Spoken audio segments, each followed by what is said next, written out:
Hello everybody. This video is going to be about the 5th generation Toyota 4Runner Trail Edition. The Trail comes with a few extra off-road goodies like crawl control, multi-terrain select, and the electronic locker for the rear differential. Some of those things sound really crazy, cool, complicated, but really they're all pretty simplistic systems to get you out of sticky situations. Some people call them gimmicks. I disagree. I think each of those systems has its place. Some might be used a little more often than others. But I want to show you how to use them, what I think their best benefits can be, how they actually work, and try and show you them in action. But the ground here is pretty dry, so we won't exactly be fighting for traction too much. But we'll at least be able to show you a couple different things. Okay, so here again I'm going to show you some of the off-road features, and this is how you turn them on and off. I'll show you the dash as well. So of course I've got it in 4 low already. The 4Runner trails have a J pattern, so you're going to have 2 high, 4 high, and then you move to the right and all the way up to get into 4 low. Read your owner's manual. It discusses all of these different options. So right now we're in 4 low. Well, you can see the indicators blinking. I just shifted it into 4 low, so I'll have to maybe drive forward and backward for a couple feet to get it to actually engage. But again, for the Trail Edition, some of your off-road features are going to be crawl control, and you can select your speed by rotating this dial. We'll go over that later. Your multi-terrain select, and you can select your different modes, and we'll go over that later. Your rear locking differential, it's an electronic locker. Your A-TRAC system, we'll talk a lot about that later. And really, that's it. So we're going to get into some of the features and show you how they work.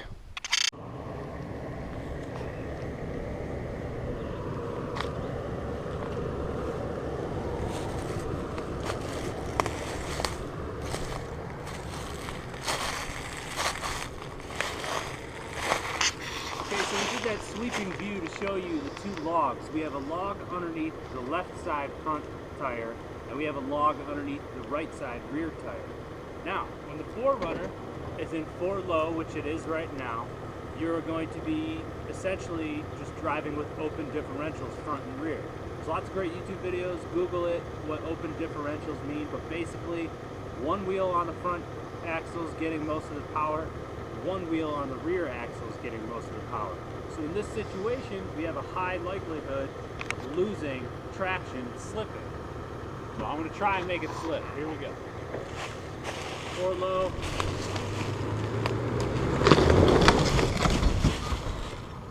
It didn't slip. Okay.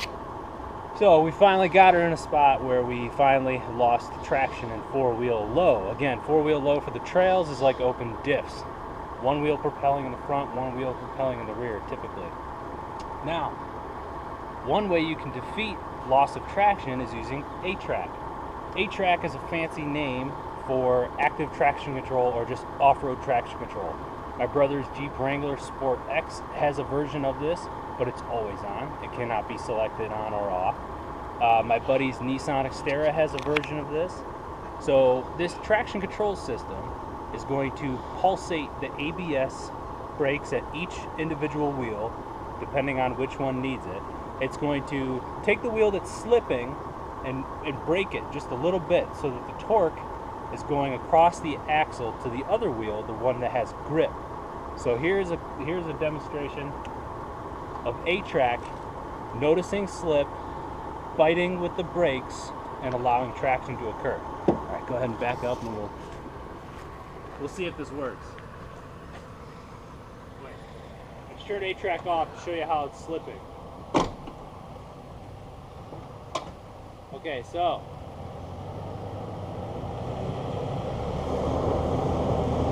we have the wheel on the front slipping and we have the wheel on the rear slipping. No traction. We turned A-TRAC on and we'll back up over this.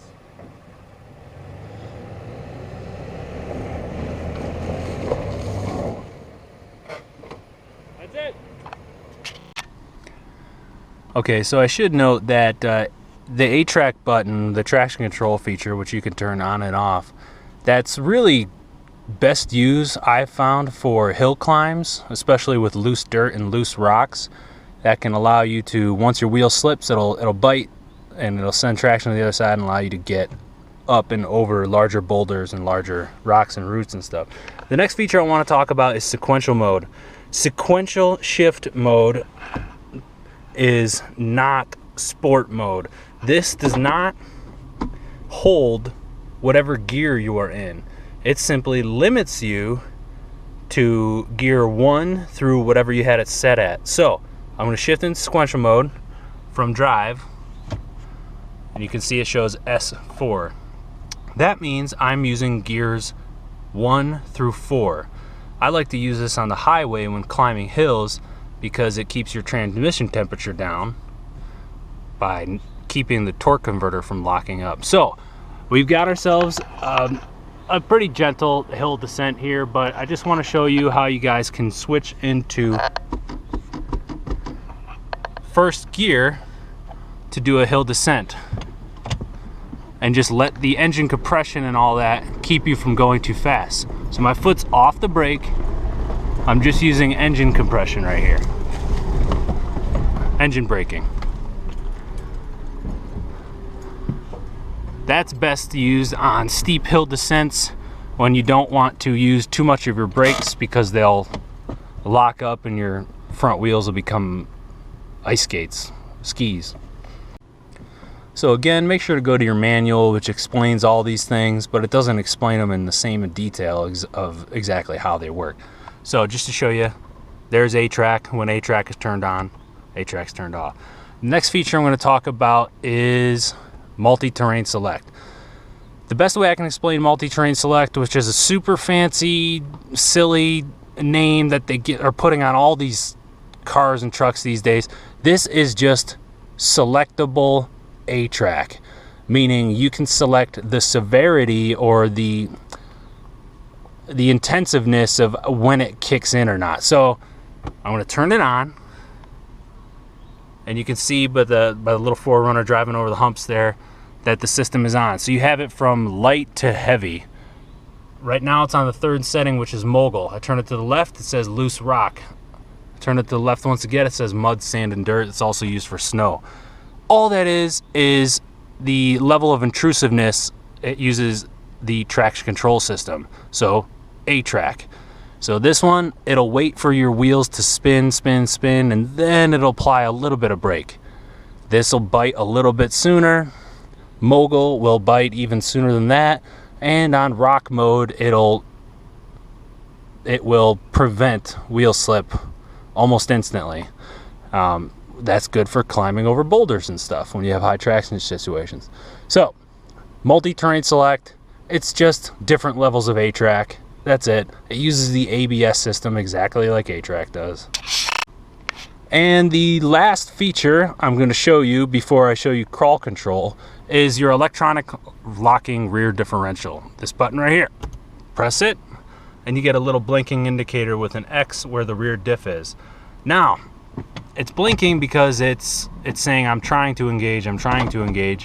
You might have to put it in drive or reverse and drive a little bit forward or backward before it back to neutral, back to drive, before it actually lines up to where it can lock it. Okay, so it just locked. Your locking differential will, I think the manual says it will stay locked up until about 7 miles per hour. This is your best proactive traction control system on board the vehicle. Locking the rear diff before you get to an obstacle, before you can create wheel spin, is the best way to ensure you have the most amount of traction. So I like to use the rear diff lock when I'm approaching a pretty steep obstacle where you're going to get some axle articulation and potentially lose traction in the rear.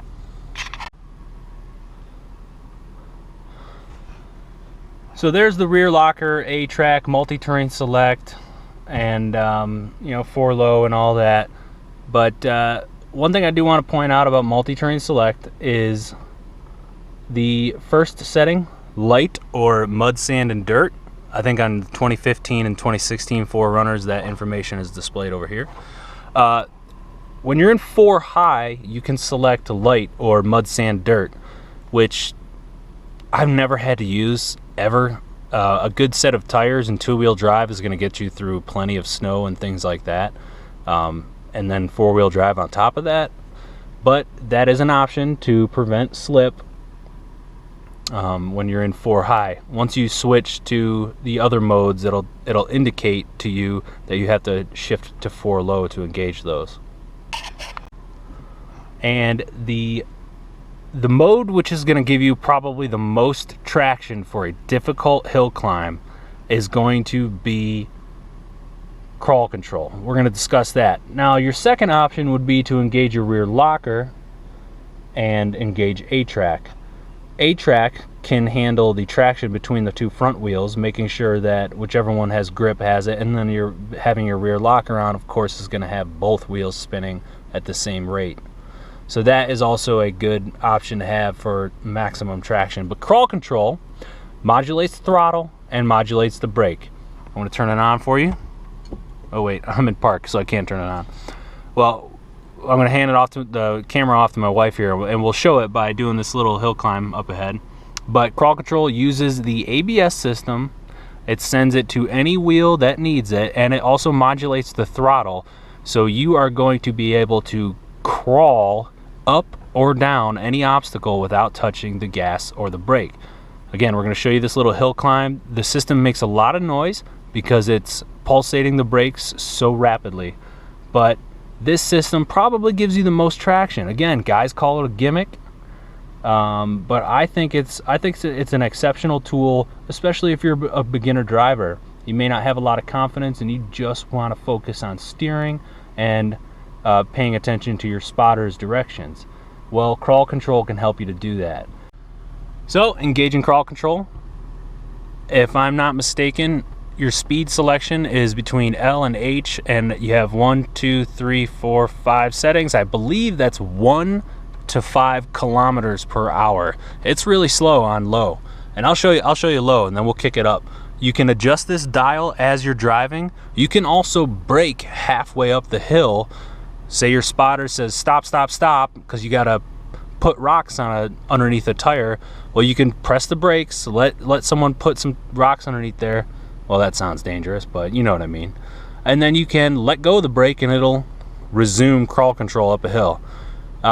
Maybe this feature is best on something like ice, where you need absolute maximum traction.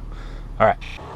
Okay, so I'm going to engage crawl control on the slowest setting, and we're just going to crawl right up this hill. Now, this hill can easily be done at 4 low. It's plenty dry enough, but I just want to show you how the system works, and so you can hear it working. So, Jan, if you want to come in close. We're engaged. My foot is off the gas and the brake. You can hear the system pulsating body.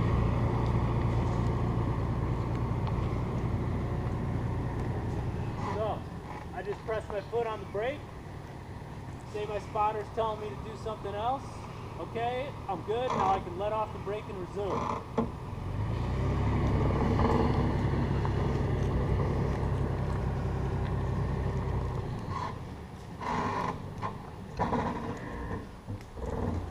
It also works in reverse.